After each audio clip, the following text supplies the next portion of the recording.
India में अगर घर बना रहे हो, इस वीडियो को देखे बिना घर बनाओगे तो आपके पैसे भी वेस्ट हो सकते हैं, काफी गलतियां हो सकती हैं और कमजोर भी हो सकता है। घर को बनाने के 4 स्टेप होते हैं। सबसे पहला स्टेप होता है ड्राइंग के बारे में आपको पता होना चाहिए। ड्राइंग के रेट क्या चल रहे हैं, ड्राइंग बनाने का खर्चा कितना आएगा और अच्छी ड्राइंग कहां से मिलेगी, ये पहला स्टेप होता है। दूसरा स्टेप होता है कि घर बनाने के रेट क्या चल रहे हैं। आपको किसी भी टाइप का घर बनाना है, विला बनाना है, जहां बी क्लास का घर बनाना है, नॉर्मल जो घर रहते हैं, जहां बिल्कुल कम खर्चे वाला घर बनाना है, उसका क्या रेट चल रहा है इस समय और उसमें क्या क्या रेट में आपको ठेकेदार करके देता है। थर्ड स्टेप होता है किसी ठेकेदार को चुनना। एक अच्छा ठेकेदार कैसे चुनेंगे, क्या क्या चीजें ध्यान रखनी होती है, क्योंकि ठेकेदार अच्छा नहीं हुआ तो आपका गड़बड़ हो जाएगा सब। तो थर्ड स्टेप ही होता है। फोर्थ स्टेप होता है कि जब ठेकेदार चुन लिया, सब कुछ हो गया, घर का काम शुरू हो गया, फिर आपको चेक क्या क्या करना होता है, ठेकेदार क्या गलतियां कर सकते हैं जब घर की कंस्ट्रक्शन करवाते हैं, क्योंकि उनको भी पैसे कमाने हैं, तो आपको वो सब चीजें चेक करनी होती है। वीडियो काफी लंबी होगी क्योंकि काफी चीजें आपको मैं बताने वाला हूं। तो शुरू से करते हैं स्टार्ट, ड्राइंग रेट से, फिर मैं आपको कंस्ट्रक्शन के रेट बताऊंगा, कॉन्ट्रैक्टर को चूज कैसे करना है, गलतियां कैसे होती हैं, सब कुछ आपको इस वीडियो में पता चल जाएगा। और इसके बाद एक अच्छा घर आप अपना बना सकते हो इंडिया में। कि अगर ड्राइंग सही से होगी, आपका घर स्ट्रांग बनेगा और उसकी लाइफ 60 से 70 साल होगी, नहीं तो 30 से 40 साल में क्रैक्स और डैम्पनेस आना शुरू हो जाएगी। तो है जाना एक्सपीरियंस है, वो आगे बताता हूं। लेकिन जब हम 2D फ्लोर प्लान बनाते हैं, वो हमें 5 रुपए पर स्क्वायर फीट पड़ता है। मैं बताता हूं कैसा होता है 2D प्लान, कैसा होता है, उसका खर्चा कितना देना है वो समझ लो पहले।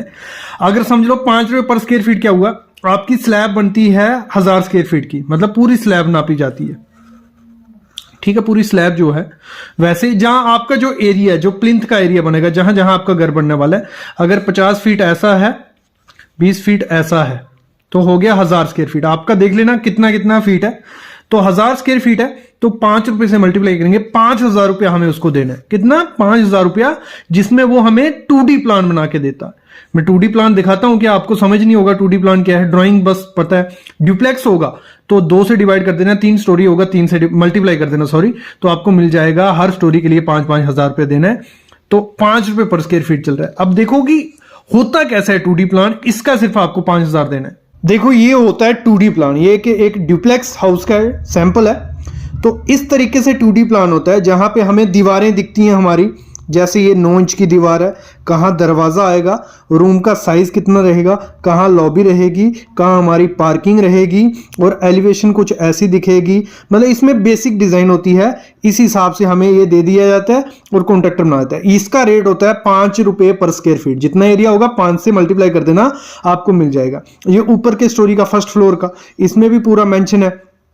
इसमें हमें बताया जाता है कि हमारा ये ऐसे रहेगा, ये लिफ्ट हमारी यहाँ आएगी, बेडरूम हमारा एक यहाँ रहेगा, ओपन बालकनी रहेगी यहाँ। तो ये 2D प्लान होता है, इसका आपको 5000 देना है। अब आता है स्ट्रक्चर डिटेल। देखो ये होती है स्ट्रक्चर डिटेल, और यही सबसे बड़ी गलती करते हैं इंडियन कंस्ट्रक्शन में, स्ट्रक्चर की डिटेल नहीं लेते लोग, सिर्फ प्लान बना देते हैं। स्ट्रक्चर की डिटेल खुद से, यूट्यूब से या किसी कॉन्ट्रैक्टर पे भरोसा करके बना देते हैं। मैं बोलता हूं प्लान भले नहीं बनाओ, लेकिन स्ट्रक्चर डिटेल अगर आपने घर की नहीं बनाई तो आपके घर की लाइफ आधी हो जाती है, कमजोर हो जाता है आपका घर। तो स्ट्रक्चर डिटेल क्या होती है, देखो कुछ आपका प्लान जब बन जाता है ना, ये देखो ये प्लिंथ का कुछ प्लान है, ये दीवारें प्लिंथ बीम है कि आपका एक प्लिंथ यहां से जाएगा, ये एक कमरा आ गया, ये एक कमरा आ गया, ये एक कमरा आ गया, ये प्लिंथ होता है। लेकिन यहां एक ये दिख रहा है, एक कॉलम है C17, तो कॉलम का सरिया हमें पता होना चाहिए। तो स्ट्रक्चर डिटेल में होता क्या है, हमें कॉलम का सरिया, फुटिंग का, बीम का, स्लैब का, सीढ़ी का पूरा मेंशन होता है कि 8 mm का सरिया, इस ग्रेड का, इस कंपनी का, वो सब चीज डिटेल होती है स्ट्रक्चर में। और इसका खर्चा कितना है, बढ़ता है, वो बताता हूं मैं। लेकिन देख लो इस तरीके से आपको स्केड्यूल बना के दे देता है इंजीनियर या आर्किटेक्ट, स्ट्रक्चरल इंजीनियर मोस्टली, जिसमें पूरा उसने लिखा है कि कॉलम फर्स्ट फ्लोर पे ए सरिया देना है हमें, कंक्रीट ये ग्रेड का डालना है, इतनी डेप्थ तक। मतलब इसमें हर चीज होती है, सरिये की पूरी डिटेल मिल जाती है, और इसमें आपका पैसा भी बचता है। कैसे? एक्स्ट्रा सरिया डलवा देते हैं कॉन्ट्रैक्टर की, सेफ रहे, लेकिन एक्स्ट्रा डालने की जरूरत नहीं होती। तो स्ट्रक्चर डिटेल मस्ट करवानी। अभी मैं बताता हूं खर्चा कितना पड़ता है स्ट्रक्चर डिटेल का। देखो स्ट्रक्चर का, अगर सरिये की डिटेल आपको किसी भी घर के लिए चाहिए, ये सब रेट जो बता रहा हूं, एक घर की कंस्ट्रक्शन है। कमर्शियल बहुत महंगा होता है, ये रेजिडेंशियल के रेट है। स्ट्रक्चर का 8 रुपए पर स्क्वायर फीट चल रहा है। मतलब अगर आपका 1000 स्क्वायर फीट का घर है तो 8,000 रुपये आपको डिटेल के लिए देने पड़ेंगे। मेरे ख्याल में 8,000 कुछ नहीं है। लोग समझते हैं कि एक्स्ट्रा खर्चा है जी, कि हमें क्यों देना है, लेकिन अगर ये नहीं दोगे घर कमजोर होगा, अभी नहीं पता चलेगा, बाद में पता चलता है, सब 10 से 15 साल हो जाते हैं। मैं अभी बोल रहा हूं फिर से, ये बाद में ही पता चलेगा, अभी आइडिया नहीं लगेगा। तो ये 8,000 जो है ना, ये आपका 8 लाख रुपया बचाता है। कितना? 8 लाख रुपया। क्योंकि जब रिपेयरिंग करनी पड़ती है, घर की लाइफ कम होने लग पड़ती है, रेनोवेशन की जरूरत पड़ जाती है, क्योंकि पता ही नहीं है कवर ब्लॉक क्या है, कितना कवर डालना है, कितना सरिया डालना है, तो बाद में दिक्कत आती है। सिर्फ 8,000 रुपये आपको देना है और अपने कॉलम, बीम, फुटिंग, उस सबका सरिये की डिटेल मिल जाती है। तो ये मस्ट करवाना, ठीक है। अगली होती है MEP ड्राइंग। MEP क्या हुई? इलेक्ट्रिकल और प्लम्बिंग की ड्राइंग। तो ठीक है, ये नहीं करवा सकते आपकी जरूरत, ये इसकी मैं बोलता हूं इतनी ज्यादा जरूरत नहीं है। जरूरत है, ये करवाओगे, इससे और खर्चा बचता है और सही से आपकी इलेक्ट्रिक स्विचेस आते हैं, कहां वायरिंग, कौन सी वायरिंग होगी, कहां स्विच आना चाहिए, कहां पाइप, कहां गीजर लगेगा, तो इससे पूरी डिटेल होती है। इसका मैं ड्राइंग दिखाता हूं किस तरीके से आपको इंजीनियर ड्राइंग देता है, लेकिन खर्चा इसका भी 8 रुपए पर स्क्वायर फीट रहता है। 1000 स्क्वायर फीट का घर होगा, 8,000 रुपया लग जाएगा, और साथ ही साथ आपको इसमें पूरी डिटेल मिलती है। मैं दिखाता हूं डिटेल कैसी दिखती है। देखो, इलेक्ट्रिक और प्लम्बिंग की डिटेल, ये देखो इस तरीके से पूरी जो हमारी सीलिंग की ड्राइंग है, कि आपकी वायर कहां जाएगी, पंखा कहां लगेगा, पॉइंट कहां आएंगे, तो ये पूरी इस तरीके की डिटेल रहती है। ये देखो पूरी डिटेल जो है, ये इलेक्ट्रिक MEP की डिटेल है। तो इसमें सिर्फ 8,000 रुपया खर्चा आ रहा है यार। 8,000 रुपये में आपको AC के पॉइंट मिल जाएंगे, आपको अगर फायर का रखना है वो पॉइंट, प्लम्बिंग का, तो ये इस तरीके का खर्चा आपका होता है, ठीक है। ये 8,000 भी आपको देना चाहिए। साथ ही साथ कुछ ऐसी ड्राइंग्स भी आप देखते होंगे कि ये ड्राइंग कौन बना के देता है। ये होती है हमारी 3D एलिवेशन, कि आपका घर फ्रंट से कैसा दिखना चाहिए, कैसा होना चाहिए, तो इसकी हेल्प से आपको पड़ता है, 3D एलिवेशन की हेल्प से पता चलता है। और 3D एलिवेशन करवाने का जो खर्चा रहता है वो रहता है आपका, क्या पड़ता है हमें, कुछ 6,000 रुपया मिनिमम, कम से कम 3D एलिवेशन का 6,000 रुपये पड़ेगा एक स्टोरी का, मतलब ग्राउंड फ्लोर का सिर्फ। अगर फिर फर्स्ट फ्लोर होगा 2,000 और ऐड कर लो, ठीक है। 3 स्टोरी है, 2,000 और ऐड कर लो, तो आपको 3D एलिवेशन, पूरी आपकी फ्रंट की एलिवेशन मिल जाती है कि इस तरीके से घर दिखने वाला है। सबमिशन ड्राइंग जो म्युनिसिपल एरिया में आते हैं, जहां पे म्युनिसिपल से आपको अपना नक्शा पास करवाना पड़ता है, ड्राइंग पास करवानी पड़ती है, उसका 7 रुपए पर स्क्वायर फीट लगता है खर्चा एक्स्ट्रा। मतलब 1000 स्क्वायर फीट होगा तो 7,000 रुपये आपको सबमिशन के लिए देना पड़ेगा। लोग यहाँ ब्लैक में करवाते हैं कुछ चीजें, तो 20,000 25,000 देते हैं। मेरे ख्याल में सबमिशन का ऐसे दो, बाकी खर्चा जो इस पे कर लो अपने, मतलब प्लान 2D प्लान बनाओ, उसका स्ट्रक्चर डिटेल बनाओ, उसकी फिर MEP प्लम्बिंग की डिटेल बनाओ, 3D एलिवेशन करवाओ, और फिर 6,000 दे सबमिशन करवा दो 7,000 देके। फिर अपने रूम का आप इंटीरियर करवाना चाहते हो, कुछ इस तरीके से इंटीरियर होता है। ये सामने जो वीडियो देख रही हो ना, पूरा आपको पूरा दिखाया जाएगा, अंदर कैसे देखेगा, पूरा घुमा के आपको दिखाते हैं कि इस तरीके से आपका घर देखेगा, यहाँ सोफा लगेगा। तो उसका एक रूम का खर्चा होता है 5,000 रुपया। कितना? एक रूम का 5,000 रुपया, कुछ नहीं है, जिससे आपको पूरा आइडिया लग जाता है आपका पेंट कैसा रहना चाहिए, आपका रूम कैसा दिखेगा। तो इस तरीके से इंटीरियर का भी आप करवा सकते हो। अभी मैं बात करने वाला हूं किस पे, कि आपको आर्किटेक्ट ढूंढना कैसे है और आप बेवकूफ कैसे बनते हो। देखो, ड्राइंग बनाने का हमारा खर्चा पता चल गया और ड्राइंग बनानी है, ठीक है। ड्राइंग बन गई जब, फिर हमें रेट देखने होते हैं, मार्केट में क्या रेट चल रहे हैं, ठेकेदार को उसी रेट में हमें ढूंढना होता है। तो 3 टाइप के घर होते हैं, ग्रेड 1, ग्रेड 2, ग्रेड 3। समझते हैं क्या है, क्या रेट है। पहले तो समझो, देखो 3 किस्म के रेट मोस्टली रहते हैं। जो ज्यादा लेंगे लग लो ज्यादा रेट ले रहे हैं। सिल्वर ग्रेड 1, मतलब इसमें आपकी क्वालिटी अच्छी हो जाती है, कोई खराब क्वालिटी का घर नहीं है, तो 1,400 रुपये पर स्क्वायर फीट है। ग्रेड 2 उसको गोल्ड कैटेगरी में लेते हैं, क्योंकि इसमें क्या होता है, कुछ क्वालिटी बढ़ जाती है, ब्रांड के नए नए ब्रांड जुड़ जाते हैं, तो उसके लिए ये गोल्ड हो गया। तो 1,850 रुपये पर स्क्वायर फीट इस समय रेट है। प्लेटिनम हो गया ग्रेड 3, 2,350 रुपये। अच्छा, मतलब सब क्वालिटी का मैं सब बताऊंगा, इसमें क्या मिलेगा, इसमें क्या मिलेगा, इसमें क्या मिलेगा।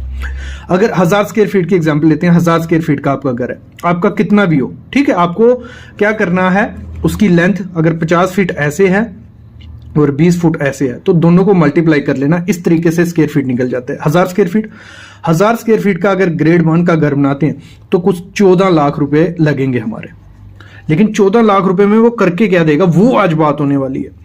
अगर ग्रेड 2 गोल्ड है तो 18,50,000 रुपये हमारे लगेंगे 1000 स्क्वायर फीट के। और प्लेटिनम का 23,50,000। आज पकड़ते हैं सिल्वर ग्रेड 1 में क्या करके देगा। देखो सबसे पहले वो काम करके देगा, आपको लेआउट वो बना के देगा, मतलब आपको नक्शा बना के दे देगा वो, ठीक है। पूरा प्लान बनेगा, इधर हमारा ये कमरा आएगा, ये कमरा आएगा, वो पूरा प्लान बना के देगा और चूना मार के देगा साइट पे, जहां आपकी साइट होगा, जहां बनने वाला है। उसके साथ ही साथ स्टील की डिटेल देगा वो पूरी, अर्थक्वेक के हिसाब से, मतलब सिस्मिक लोड के हिसाब से, कॉलम में क्या सरिया आएगा, स्लैब में क्या, बीम में, सब कुछ। प्लम्बिंग की वो डिटेल देगा पूरी की, प्लम्बिंग कैसे कैसे आपके बाथरूम में होगी। इलेक्ट्रिक की पूरी डिटेल देगा कि कहाँ स्विचेस आएंगे, कहाँ से तारे आएंगे, स्लैब में कैसे होगी। और फर्नीचर का लेआउट, कहाँ आपका सोफा आना चाहिए, कहाँ बेड आना चाहिए, ये पूरा 1400 रुपये में आता है। देखो यहां से आपको कंफ्यूज मतलब बेवकूफ बना सकते हैं कॉन्ट्रैक्टर की, अगर आपको ये सब चाहिए तो आपको 1500-1600 देना पड़ेगा। तो ये चीजें उसमें आ जाती हैं, वो एक्स्ट्रा रेट लेते हैं, ठीक है। फिर सिविल वर्क में आपके साथ क्या क्या होगा, फॉर्म वर्क, मतलब जो शटरिंग होगी, वो जो स्लैब की शटरिंग होगी ना, उसमें प्लेट यूज करेगा, MS की प्लेटें यूज होती हैं, ठीक है, मतलब प्लाई नहीं करेगा, ठीक है। प्लेटें या फट्टे जो आते हैं वो यूज करेगा। कॉलम और बीम में प्लाईवुड की, मतलब प्लाई की शटरिंग बनाई होगी, वो यूज करेगा, ठीक है। ये भी अच्छी क्वालिटी चीज है। जो खराब देगा मैं बता दूंगा, जैसे अभी स्टील है, स्टील उसने कहा है कि मैं FE 415 आपको दूंगा ग्रेड, तो वो नहीं, आपको 500 या 550 ग्रेड लेना है उससे। फिर सेकेंडरी स्टील यूज नहीं करना है, वो कामधेनु बोलेगा, दूसरे को बोलेगा।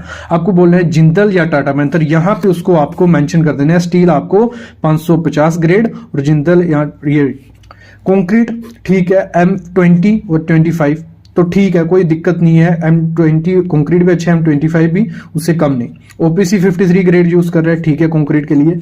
और सीमेंट के लिए PPC सीमेंट, किसका, ACC कंपनी, अंबुजा या ये, तो ये काम करके दे रहा है वो आपको। मैसनरी मतलब आपकी जुड़ाई जो रहेगी, फ्लाई एश ब्रिक बोल रहा है, कोई दिक्कत नहीं है, लेकिन अच्छी क्वालिटी की आपको देखनी है, जो मशीन से बनी हो।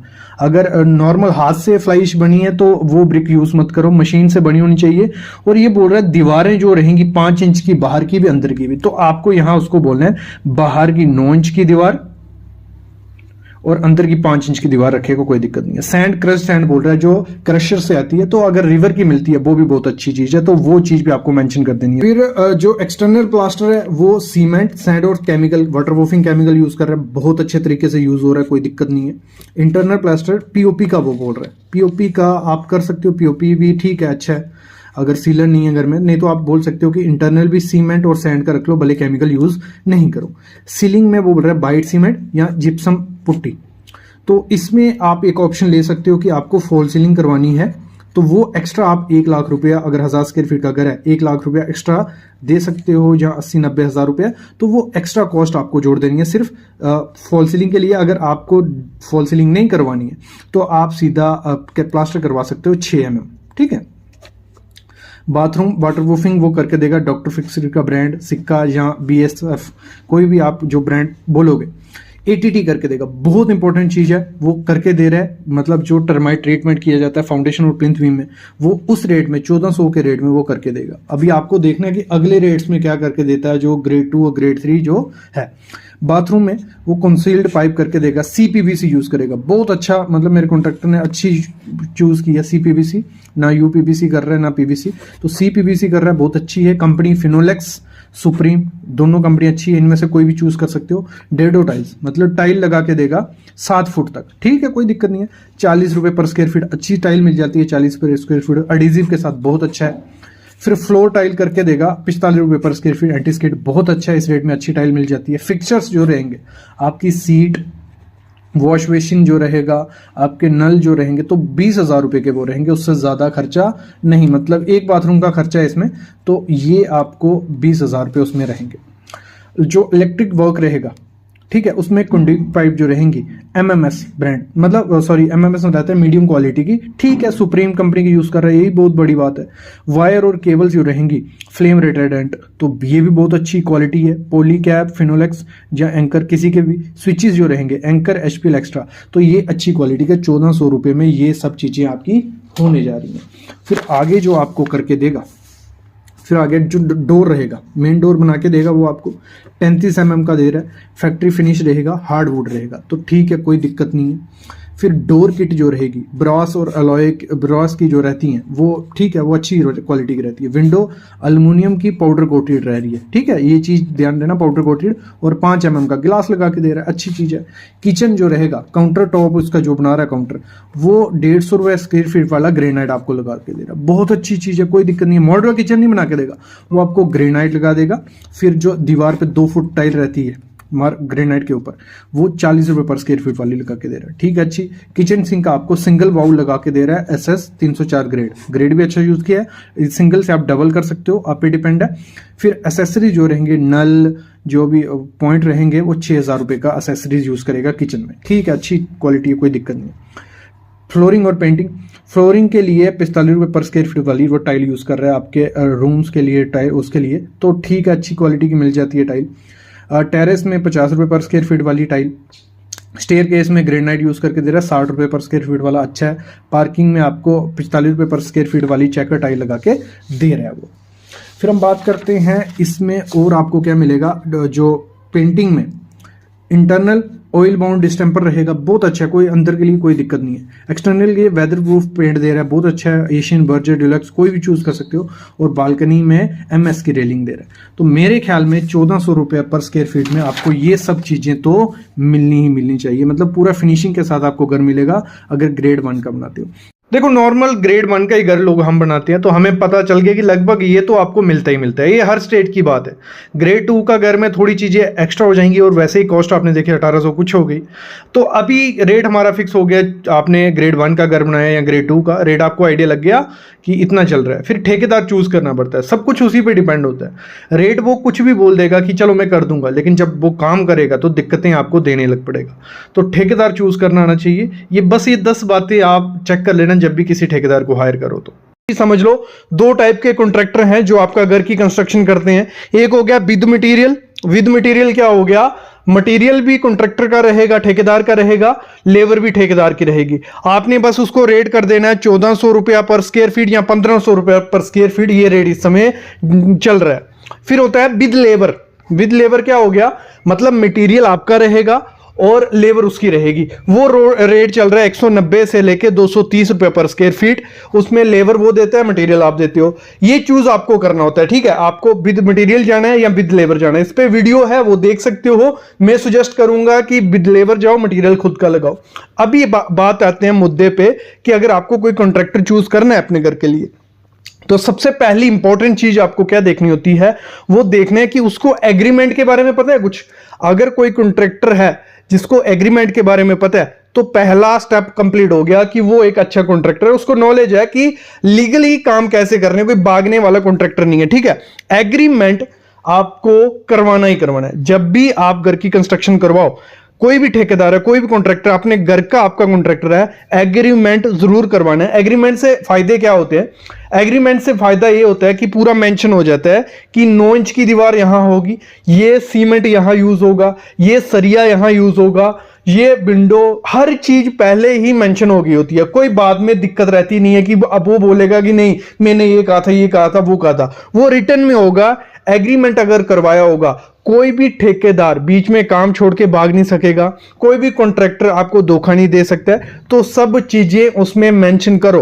पहली चीज ही यही होती है, अगर कॉन्ट्रैक्टर कोई अच्छा सा ढूंढ रहे हैं आपने देखना है वो एग्रीमेंट को जानता है, एग्रीमेंट करता है नहीं करता है, फिर एग्रीमेंट कर लो।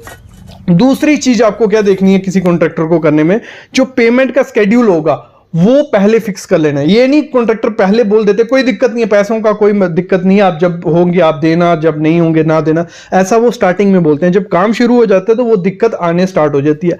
आपको पूरा मेंशन करना है कि प्लिंथ हो जाएगा तो इतना खर्चा आएगा, इतना पैसे हम आपको देंगे, चाहे आपकी ब्रिक वर्क हो जाएगी हम आपको इतना पैसा देंगे, जब खिड़कियां लग जाएंगी हम आपको इतना पैसे देंगे। वो भी रिटर्न में आपने सिग्नेचर करने खुद के और उसके, ठीक है। और पहले जब आपने प्लान बनवाया, आपने नक्शा अपना ड्राइंग बनाया, उसी दौरान क्या करो, उसको बिठाओ कॉन्ट्रैक्टर को कि इसका कॉस्ट निकालो कि कितना आएगा, लगभग कितना कॉस्ट आने वाला है। वो पूरे स्लैब का मेजरमेंट करेगा। अगर लगा लो 1000 स्क्वायर फीट की स्लैब बनती है तो वो बता देगा 15 लाख रुपए आपका लगेगा, विद मटेरियल में आपको करके दे दूंगा। तो वो लिखवाओ कहीं पे कि ये 15 लाख बोल रहा है। फिर जो भी एग्रीमेंट में नहीं होगा, आपको एडिशनल काम बाद में करवाना पड़ा कि आपको लगा कि नहीं यहाँ पे थोड़ी मैं बालकनी बना देता हूँ, यहाँ पे मैं एक कमरा एक्स्ट्रा बना देता हूँ, तो उसका खर्चा आप अलग से दो, लेकिन पहले पूरा मेंशन कर लो कि 15 लाख लगने वाला है। नहीं तो होता क्या, आप पहले ये नहीं करते हो, 15 लाख की जगह कितना लगता है, 17 लाख लगता है, फिर 16, 17, 18 ऐसा लग सकता है, 1-2 लाख रुपए एक्स्ट्रा बिल बना देते हैं कॉन्ट्रैक्टर।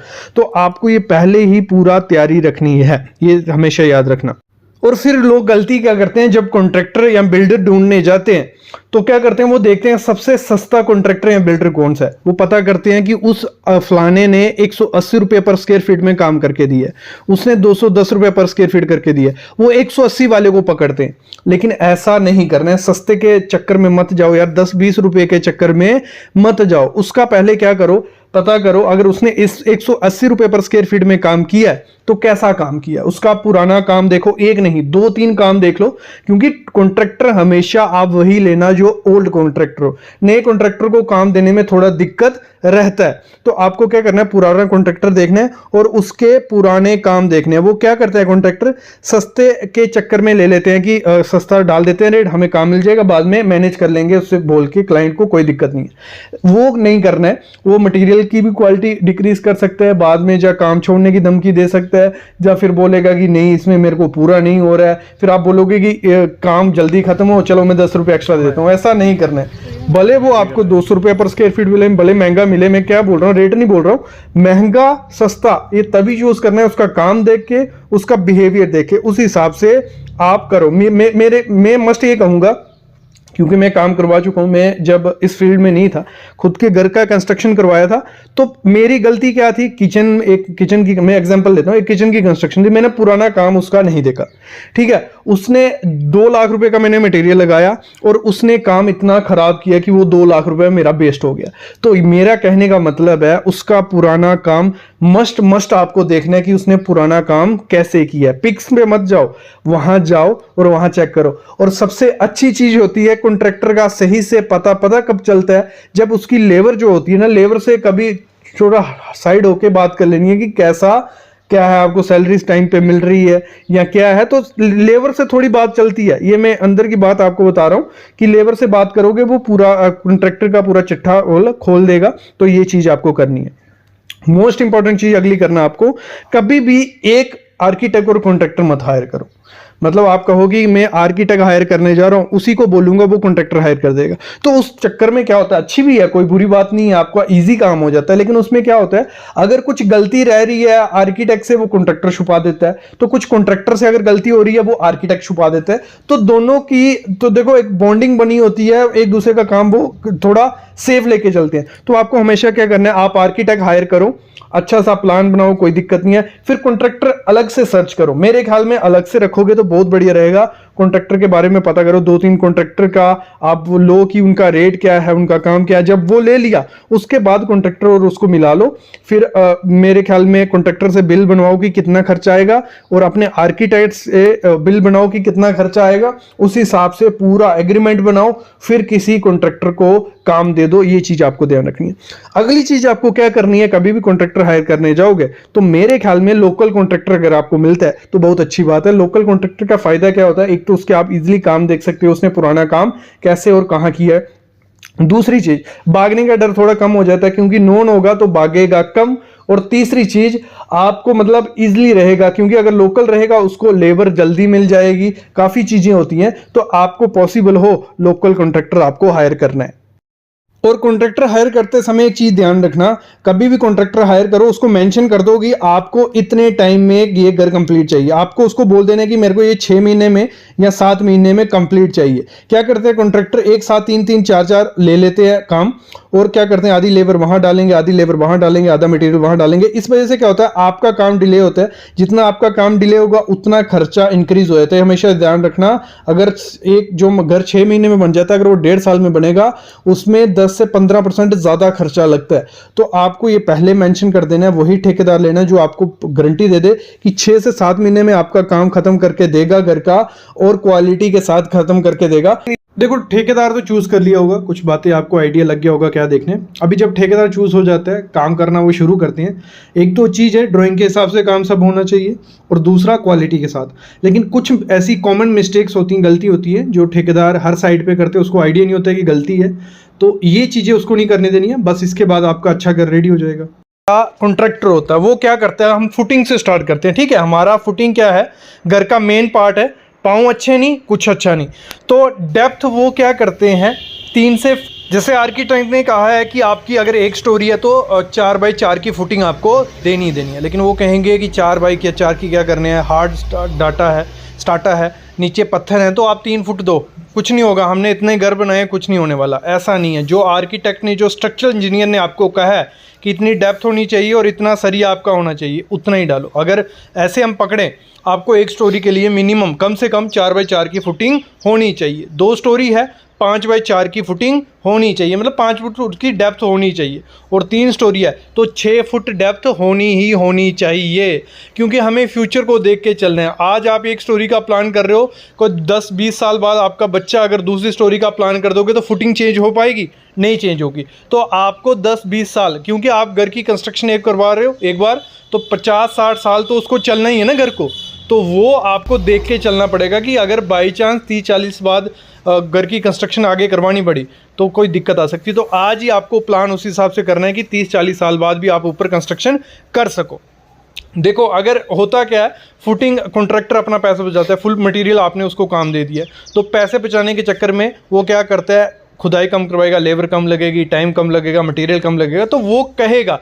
लेकिन आपको आर्किटेक्ट के हिसाब से चलना है। और आर्किटेक्ट ऐसे नहीं मतलब नए नए बने हुए हैं जो सिविल इंजीनियर ही आर्किटेक्ट बन गए हैं, तो थोड़ा सोच समझ के अपना आर्किटेक्ट चूज़ करना, कि जिसको नॉलेज हो, जिसको पुराना एक्सपीरियंस हो और आपको आइडिया हो, उसके स्ट्रक्चर आपने देखे हो कि 20 साल से बने हुए, 30 साल से बने हैं, कुछ आया नहीं है। क्योंकि अगर फुटिंग अच्छे से नहीं दोगे तो क्रैक्स आ जाते हैं घर में।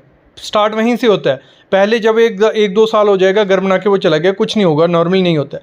बाद में धीरे धीरे सेटलमेंट होने पड़ती है, आपकी फुटिंग नीचे बैठती है, क्रैक्स दिखते हैं और अर्थ के, तो वहीं बात ख़त्म हो जाती है। तो फुटिंग प्रॉपर देनी ही देनी है, पूरा ध्यान करके देना है। उसी में क्या होता है, जब हम फुटिंग का सरिया दे रहे होते हैं तो उसमें भी ध्यान देना है, जितना मेंशन किया है। तो अगर 1 स्टोरी है, 1-2-3 स्टोरी आपके, तो फुटिंग में 12 mm का मेन बार और 10 mm का डिस्ट्रीब्यूशन बार करो, ठीक है, फुटिंग में। और जो कॉलम का या बीम का सरिया, देखो वो क्या करता है कॉन्ट्रैक्टर हमारा, कॉलम उस हिसाब से करता है कि जो उसके पास फर्मा पड़ा होता है, जो उसके पास शटरिंग पड़ी होती है ना, बोलता है कि आर्किटेक्ट ने इतना बड़ा दड़ा दे दिया, आपका खर्चा ज़्यादा होगा। तो आपको क्या करना है, जो आर्किटेक्ट ने कहा है, अगर 1 स्टोरी है, देखो 9 इंच बाई 9 इंच से छोटा कॉलम आपको नहीं देना। और अगर 2-3 स्टोरी है तो 12 बाई 12 का आपको कॉलम देना ही देना है। और 15 से 17 फुट से ज़्यादा दूर कॉलम नहीं देना, क्योंकि आगे आगे इन्वायरमेंट होता जा रहा है हार्श। तो वो अपना फ़ायदा देखने के लिए ये कहेगा, बोलेगा कि हमने काफ़ी घर बनाए हैं, आज तक इतना हैवी सरिया नहीं दिया। उस आर्किटेक्ट को कुछ नहीं आता है, सिविल इंजीनियर को कुछ नहीं आता है, उसको पता है कि स्ट्रक्चर क्या है, वो कॉन्ट्रैक्टर को नहीं पता होगा। उसको पता है कि देखो पुराने बाकियों के घर मत देखो इस समय, अगर आर्किटेक्ट ने कहा है यहाँ पड़ेगा तो पड़ेगा, क्योंकि बाकी घर कॉन्ट्रैक्टर ने बनाए और उनको आइडिया नहीं है कि किस हिसाब से स्ट्रेसिस रहते हैं, किस हिसाब से फोर्सेस पड़ती हैं, बेंडिंग मोमेंट क्या है, शेयर फोर्स क्या है, उनको कुछ आइडिया नहीं है। कैसे आप अपने घर को अर्थक्वेक प्रूफ बना सकते हो, वो सिर्फ आर्किटेक्ट को, स्ट्रक्चरल इंजीनियर को पता है। तो वो पूरा सिस्मिक लोड देख के, पूरा विंड लोड देख के, हर चीज़ देख के डालते हैं। तो आपको वही कराने, कॉन्ट्रैक्टर अपनी लेबर मटेरियल टाइम बचाने के लिए ये आपसे बोल सकता है। और फिर हम वही बोलेगा कि अगर सही से कॉलम और बीम आपने नहीं दिए होंगे, मेन देखो कॉलम का काम है आपके जो लोड है स्लैब का, वो नीचे तक फुटिंग तक पहुंचाना। फुटिंग हमने अच्छे से कर दी, कॉलम अच्छे से कर दिया, तो आपका घर थोड़ा बहुत सेफ हो गया। और बीम का साइज़ भी छोटा कर देते हैं कि इतना बड़ा बीम क्या करना है। तो ये चीज़ भी आपको ध्यान देना ही देना है कि अर्थक्वेक आएगा और दिक्कत बन जाएगी। फिर बात बनती है जब हमारी ब्रिक वर्क होता है, तो ब्रिक वर्क में आप कोई भी यूज़ करो, AAC ब्लॉक बोलते हैं तो AAC ब्लॉक यूज़ कर दो, लाल ईंट बोलते हैं लाल ईंट यूज़ कर दो, कोई दिक्कत उसमें नहीं आने वाली है। लेकिन कंक्रीट बैंड और लिंटल मस्ट देना है। कंक्रीट बैंड क्या हो गया, जैसे हमारी जो खिड़कियाँ होती हैं उनका सिल लेवल होता है, ठीक है, सिल लेवल पे आपको क्या करना है, कंक्रीट बैंड देना है, जिसमें आपको M25 कंक्रीट यूज़ करना है। ग्रेड कौन सा रहेगा, M25। और सरिया आप 8 mm का 2 सरिया डाल दो, कोई दिक्कत नहीं है। वो दोनों कॉलम के बीच थोड़ा थोड़ा घुसा देना और प्रॉपर से 100 mm का 4 इंच का कंक्रीट बैंड भी प्रोवाइड किया होगा, तो आपके जो घर में क्रैक्स आते हैं ना नीचे फुटिंग से ऊपर, ठीक है, मतलब अगर बाई चांस प्लिंथ थोड़ा सेटलमेंट होती है तो क्रैक्स आते हैं, तो वो वहीं तक रहेगा, सिल लेवल तक, ऊपर नहीं जाएगा। तो आपको वो कंक्रीट बैंड प्रोवाइड करना ही करना है, क्रैक्स नहीं आएंगे। फिर आपको लिंटल देना है, लिंटल दोगे तो क्या होगा, एक तो पूरे घर को पकड़ के रखता है लिंटल, जो आपको कॉलम होंगे ना एक दूसरे से उनकी बॉन्ड बनी जाएगी। एक तो प्लिंथ बीम जो होगा, प्लिंथ बीम भी पकड़ के रखेगा कॉलम को हमारे, फिर हमारा कॉलम दूसरा कौन पकड़ के रखेगा, लिंटल। लिंटल आपके घर को पकड़ के भी रखता है और क्रैक्स नीचे से ऊपर भी नहीं जाती है, तो एक सेफ आपके घर को बना देता है कौन, लिंटल। तो ये अर्थक्वेक के हिसाब से बहुत इंपॉर्टेंट चीज़ है। और ग्रेड आपको M295 से कम यूज़ नहीं करना है, और स्टील उसमें 12 mm के 4 सरिये डाल दो, कोई दिक्कत उसमें नहीं आने वाली है। और डेप्थ आप देख लो 230 बाय 1 फुट का या 300 mm का रख दो, कोई दिक्कत नहीं आएगी। बाकी वो चीज़ें आर्किटेक्ट आपको बता देते हैं। जब हम क्या करते हैं, स्लैब की कास्टिंग करते हैं, तो कॉन्ट्रैक्टर यहाँ भी आपको मतलब बेवकूफ़ बना देगा, आपको आइडिया नहीं लगेगा अगर पता नहीं होगा। तो वो जो थिकनेस होती है, स्लैब की डेप्थ होती है, वो 4 इंच रख देगा, 4 साढ़े 4 इंच रख देगा, और आपको आइडिया नहीं लगेगा। जब वो 4 साढ़े 4 इंच रख रहा है, उसका कंक्रीट बच रहा है, उसकी लेबर बच रही है, उसका टाइम बच रहा है। तो ये चीज़ होती है। तो आपको 5 या 6 इंच की आपको स्लैब देनी है। उससे होगा क्या, देखो 4 इंच की स्लैब, देखो एक तो वो आप जब छत पे चलोगे तो वो वाइब्रेट करेगा, वो ख़राब चीज़ है, वाइब्रेट नहीं करना चाहिए। लीकेज के चांसेस हो जाते हैं, जितनी डेप्थ कम होगी लीकेज होंगे, जितनी डेप्थ कम होगी क्रैक्स आएंगे। तो आपको 5 से 6 इंच स्लैब की डेप्थ रखनी है, ये उसको पहले ही बता देना। और जब स्लैब का सरिया बांध रहे हो ना, उसमें भी चीज़ ध्यान रखना कि जो मेन बार रहेगा, पहले तो एक चीज़ समझ लो, आपको जो टी बीम देने, टी बीम दो यार घर में। अभी मेरे ख्याल में स्लैब बीम उतने सेफ नहीं रहते, स्लैब बीम थोड़े बहुत बीच में ठीक रहती है, लेकिन टी बीम दो, जो लटक बीम भी जिनको बोला जाता है, नीचे जो बीम आपके छत के नीचे दिखते हैं, क्योंकि फॉल सीलिंग आज लोग सब करवा रहे हैं, तो फॉल सीलिंग में वो छुप जाएंगे, कोई दिक्कत नहीं है। लेकिन अगर बीम अच्छे से नहीं दोगे तो दिक्कत रह सकती है बाद में। टी बीम दो, और आपको जो मेन बार देना है, अगर टी बीम पूरी स्लैब में दे रहे हो तो मेन बार 10 mm का रहेगा, और डिस्ट्रीब्यूशन 8 mm का रहना चाहिए। ये चीज़ ध्यान रखना। अगर बाय चांस आप टी बीम नहीं दे रहे हो, लटक बीम नहीं दे रहे हो, तो आपको क्या करना है, मेन बार 12 का डालना है पूरी स्लैब में, और डिस्ट्रीब्यूशन 10 का डालना है। और उसके बाद 16 mm का आपको क्या करना है, जो स्लैब बीम दोगे 16 mm का सरिया उसका होना चाहिए, और 15 से 16 फुट से दूर उसका डिस्टेंस नहीं होना चाहिए, बीम पड़ना ही चाहिए उसके बाद। और ये चीज़ मैं बता दूं, ये हो गया कि मटेरियल के साथ काम करवा रहे हो। जब मटेरियल के साथ नहीं काम करवाते हो, सरिया वो एक्स्ट्रा दे देते हैं कॉन्ट्रैक्टर, ये चीज़ भी ध्यान रखनी है। एक्स्ट्रा सरिया दे के भी कोई फ़ायदा नहीं है, डेड लोड ही बढ़ा रहा है, कुछ ज़्यादा फ़ायदा नहीं होने वाला है। तो आपको प्रॉपर, मैं बोलता हूँ, देखो यार एक चीज़ सिंपल समझना, 20 से 30 लाख रुपए खर्चा कर रहे हो, आजकल नॉर्मल घर 20 से 30 लाख रुपए में बनता है, तो उसमें मैं 20,000 ज़्यादा बोल रहा हूँ, 15 से 20,000 रुपया देने में कुछ हर्ज नहीं है। अगर 15 से 20,000 देते हो, उसमें 2 से 3 लाख रुपया बचता है। कैसे बचता है, जो आर्किटेक्ट होता है वो आपकी हर चीज़ को प्रॉपर से डिज़ाइन करता है, जो स्ट्रक्चरल इंजीनियर होता है वो प्रॉपर से सरिया जितना चाहिए उतना ही डलना है। अगर आप डिज़ाइन नहीं करवाते हो, रूम आगे पीछे हो जाते हैं, जगह ऐसे बेस्ट जाती है, सरिया कॉन्ट्रैक्टर ज़्यादा डाल रहा है, कहीं कम डाल रहा है, तो ये चीज़ है आर्किटेक्ट को और स्ट्रक्चरल इंजीनियर को पता है कि कहाँ क्या डालना है। ये चीज़ भी आप ध्यान रखना। नेक्स्ट चीज़ आपको क्या करना है, जो भी हाइट होती है, मतलब प्लिंथ बीम है ना, जो आपका प्लिंथ बीम की हाइट प्रॉपर रखो, रोड से पहले ही 4 से 5 फीट ऊपर रखो, क्योंकि फ्यूचर में आप अभी रोड ऊंचे होंगे, धीरे धीरे ऊंचे, मतलब 10 20 30 मतलब 60-70 साल के लिए तो घर बना रहे हो ना, तब तक आपके लेवल तक वो पहुंच जाएगा, और पानी जाने का अंदर रिस्क रहता है। तो आपको क्या करना पड़ेगा, फिर आपको अपना जो ब्रिक है वो उठानी पड़ता है, मतलब घर को उठा रहे हैं आजकल जो लोग, तो वो खर्चा पड़ता ही पड़ता है। तो आपको प्लिंथ का हाइट 4 फुट रखना ही रखना है, ये चीज़ भी हमेशा ध्यान रखना, ये बहुत इंपॉर्टेंट चीज़ है। और एक और चीज़ देना, जो प्लिंथ प्रोटेक्शन नहीं देते हैं कॉन्ट्रैक्टर, बोलते क्योंकि लोगों को पता ही नहीं है, तो वो बोलते हैं ठीक है नहीं पता तो हमें क्या। तो प्लिंथ प्रोटेक्शन आपको देनी है। जो आपका घर है उसके चारों तरफ आपको मतलब 2-2 फुट तो कंक्रीट की 100 mm की लेयर डालनी, मतलब थोड़ा खोद लो उसको, और चारों तरफ आप डाल दो कि आपका जो पानी है वो बाहर से निकल जाए आगे पीछे। नहीं तो चारों तरफ अपनी क्या बना लो, नाली बना लो, ड्रेनेज का सिस्टम बना लो, कि आपका जो पानी है वो आपके घर से दूर जाए, ना कि आपकी फुटिंग में घुसे, ना आपके प्लिंथ में घुसे। जब ऐसा होगा तो क्या होगा, उसके बाद आपके घर में क्रैक्स आएंगे और गिरने के चांसेस बन जाएंगे। जब भी स्टेयर केस बनवाओ, अपनी स्टेयर केस में एक चीज़ ध्यान रखना, जो क्या करते हैं कुछ लोग, पहले बेस स्लैब बना देते हैं, मतलब बेस स्लैब बना देंगे 4 इंच की, और उसके ऊपर ईंट का ब्रिक वर्क कर देते हैं। तो वो डेड लोड बनाता है बेस स्लैब पे और आपकी सीढ़ी थोड़ी झुक जाती है और गिरने के चांसेस भी होते हैं। आपको जब भी सीढ़ी बनानी है, भले चेन स्टेयर बना रहे हो तो फिर तो कोई दिक्कत नहीं है, सरिया भी वैसा दोगे, कंक्रीट की बनती है। लेकिन अगर सिंपल बना रहे हो बेस स्लैब देके, तो आपको कभी भी ईंट के स्टेप्स नहीं बनाने, आपको कंक्रीट के ही स्टेप बनाने हैं, वो भी बेस स्लैब के साथ साथ।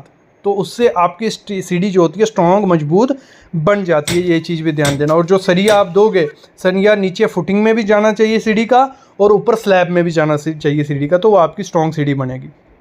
फिर बात आती है जो सेप्टिक टैंक होता है वो आपको लोगों के हिसाब से बनाना है, ना कि उसने कहा 1000 स्क्वायर फीट का घर है इसके लिए इतना सा बनेगा। जितने लोग आपके घर में, उसका भी प्रॉपर डिज़ाइन होता है, वो भी आपको आर्किटेक्ट करके दे देगा। नहीं तो गूगल में हर चीज़ है, यूट्यूब में हर चीज़ है, तो वहाँ से भी सर्च करके कर लो कि अगर 5 लोग हैं हम घर में तो हमें कितना साइज़ का सेप्टिक टैंक चाहिए, वो भी बना देंगे। कमेंट करना नहीं होगा जो चीज़ आपको नहीं पता चलती है। ऐसे तो कंसल्टेशन का मैंने लाया था कि आपके एक कॉल का 200 रुपये लूँगा या वीडियो कॉल का 500 रुपये लूँगा, तो अगर वो पॉसिबल है, दे सकते हो तो करो, अच्छे से पूरी डिटेल मिल जाएगी। अगर नहीं दे सकते कोई दिक्कत नहीं है, कमेंट करो, कमेंट में हर चीज़ क्लियर की जाएगी। टेलीग्राम ग्रुप है, व्हाट्सएप ग्रुप है, लोग भी कर देंगे क्लियर। तो क्लियर करने का आजकल बहुत चीज़ें हो गई हैं, तो बस आपको थोड़े एफर्ट्स लेने हैं, हर चीज़ को जानना है। गूगल यूट्यूब में हूँ तो वो चीज़ आपको करनी है। तो सेप्टिक टैंक आपको आरसीसी का बनाओ, ब्रिक वर्क का बनाओ, प्रॉपर साइज से बनाओ तो सही रहेगा। फिर जो फ्रेम रहते हैं, डोर के फ्रेम हो गए, विंडो के फ्रेम हो गए, चौखट्स हो गई जो, तो वो एमएस का यूज़ करो, या जापानी चौखट आजकल चल रही है वो भी सही है, अपोलो स्टील आता है उसका भी सही है। अगर वुडन का यूज़ कर रहे हो, वुड बोलते हो, कॉन्ट्रैक्टर कोई भी वुड उठा के लगा देगा, थोड़े टाइम बाद वो सड़ जाएगी, मुड़ जाएगी, फट जाएगी। तो आपको अच्छी वुड देख लेना है, पहले उसे खुला देना है कि साल की लगा या कोई दूसरी कंपनी की लगा तो अच्छी रहेगी। साल की वुड लगाओ, कोई दिक्कत नहीं है, अच्छे से वो रहने वाली है। और मैं मस्ट कहूँगा, जब भी मैं हर वीडियो में बोलता हूँ जो घर की कंस्ट्रक्शन करवाते हैं, एग्रीमेंट मस्ट करवाओ। और जब एग्रीमेंट करवा रहे हो, एग्रीमेंट में हर चीज़ लिखो, जो जो अपने घर की करवाने वाले हो हर चीज़ लिखनी है, हर उसमें आइटम डालनी है, हर चीज़ उसमें मेंशन करना है, ये पैसे इस हिसाब से पेमेंट होगी, ये इस हिसाब से होगा, सब चीज़ें उसमें करके रखनी है। ये चीज़ भी आपको ध्यान देनी है। नेक्स्ट चीज़ जो आपको करना है, कम्युनिकेशन रखनी है। जो आपका आर्किटेक्ट होगा उससे भी आपकी बात होनी चाहिए, कॉन्ट्रैक्टर भी। कभी भी मैं बोलता हूँ, ये अपना एक्सपीरियंस है मेरा, जो आर्किटेक्ट आपको कॉन्ट्रैक्टर सुजेस्ट करता है ले लो, कोई दिक्कत नहीं है, लेकिन एक बार उसके बारे में पता कर लेना, पुराने प्रोजेक्ट देख लेना।